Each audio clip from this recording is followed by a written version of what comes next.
1998-20 qershor 1999 janë dokumentuar gjithsej 12.230 viktima të luftës në Kosovë.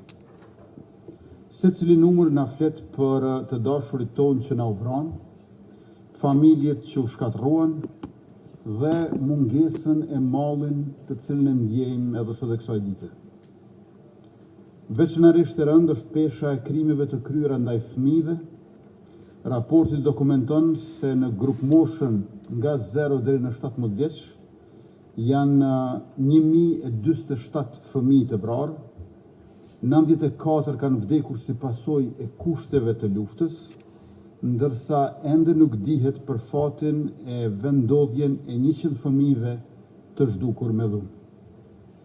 Vrasja e mbi 1000 fëmijëve, përtej se qeni statistikë tragjike, është plagë e thellë e shoqërisë sonë.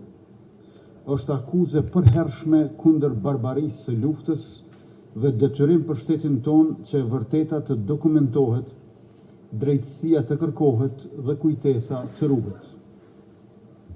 Të dhënat tregojnë gjithashtu intensitetin e jashtëzakonshëm të dhunës, të krimeve të luftës, të krimeve kundër njerëzimit dhe gjenocidit gjatë pranverës së vitit 1999.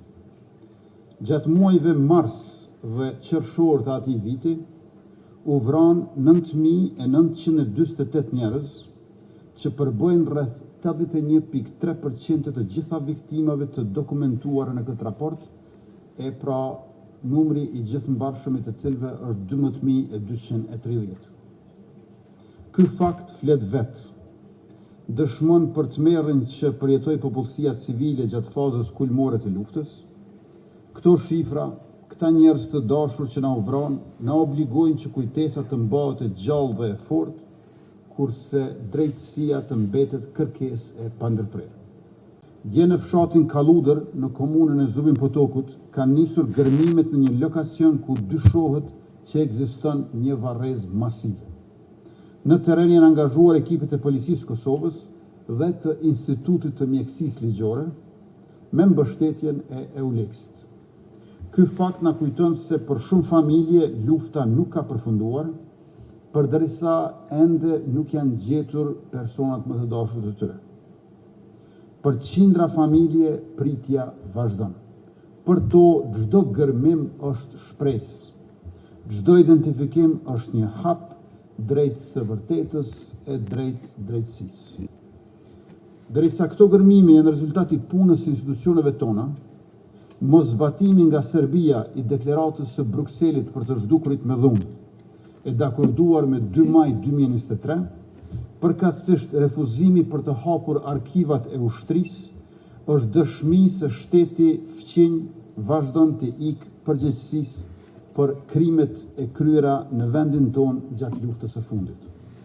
Andaj e përsërisim thirrjen ndaj faktorëve ndërkombëtar të shtojnë trysnin ndaj Serbisë që mes tjerash të ndryshohet vendimi për klasifikim 30 vjeçar deri në vitin 2044 dhe të hapet arkiva e brigadës së motorizuar 37 të ushtrisë jugoslave në mënyrë që të kemi informacione për zbardhjen e fatit të zhdukurve me dhunë. Në listë janë të përfshirë ato viktima të këtyre 3 kategorive që kanë lindur, kanë jetuar ose kanë pasur vend banim në territorin e Kosovës në kohën e luftës, kanë pësuar plagë vdekjepruse ose janë zhdukur në territorin e Kosovës në rrethana të ndërlidhura drejt për drejt me luftën, kanë humbur jetën si pasojë drejt për drejt e plagëve të marra gjatë luftës, dhe bazuar në dokumentacionin e verifikuar që e kemi gjetur, kanë lidhje të drejt për drejt me ngjarjet e luftës në Kosovë.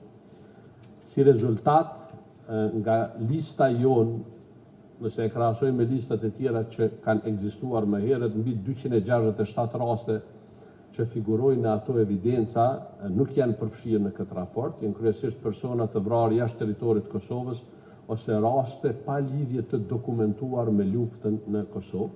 Sigurisht mos përfshirja e tyre nuk nënkupton mohimin e statusit të viktimës, mirë po thjesht mos plotësimin e kritereve metodologjike për të përfshirë në këtë listë. Sa i përket listës preliminare të numrit të numri i përgjithshëm i personave të përfshirë në listë, është 13.227 persona të vrarë, të zhdukur me dhunë dhe të vdekur si pasojë e luftës. Nëse e bëjmë një analizë krahasimore me numrin e atyre që janë vrarë gjatë periudhës së luftës, siç është e parapohur me ligjin e institutit që është data 1 janar 98, 20 qershor 1999, të dhënat tregojnë që gjatë periudhës së luftës janë vrarë 92.5% të numrit të përgjithshëm të këtyre viktimave, respektivisht 12.230 persona, ndërsa në periudhën e pas luftës, respektivisht 21 qershor 99, 31 dhjetor 2000, janë vrarë 997 persona.